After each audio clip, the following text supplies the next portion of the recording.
બનાસકાંઠા જિલ્લામાં માનનીય range AGC પરિચિતા Rathod madam તેમજ જિલ્લા પોલીસ વડા શ્રી પ્રશાંત સુંબે સાહેબની સૂચના અન્વયે બનાસકાંઠા પોલીસ દ્વારા 20 જેટલી ટીમોનું ગઠન કરીને ગત તારીખે બનાસકાંઠા જિલ્લાના તમામ જે નામચીન બુટલેગર દારૂની હેરાફેરીમાં કે અન્ય દેશી અને વિદેશી દારૂના વેચાણમાં સંકળાયેલા ભૂતકાળમાં જે ગુના થયેલા છે એ તમામ ઇસમો ઉપર કોમ્બિંગ હાથ ધરીને તમામ આરોપીઓ પર જે દારૂના જે છે એમના પર પોલીસ દ્વારા ક્રોસ રેડ કરવામાં આવી છે.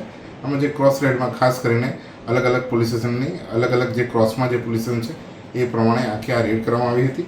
આ પ્રોહિબિશનમાં જે કાર્યવાહીમાં ટોટલ 45 જેટલા પ્રોહિબિશનના કેસો કરવામાં આવ્યા છે, તેમજ 307 જેટલી નીલ રેડ કરવામાં આવી છે અને જીપી 135 પ્રમાણે એક કેસ કરવામાં આવ્યો છે. તદુપરાંત જુગારનો ક્વોલિટી કેસ પણ એક કરવામાં આવ્યો છે.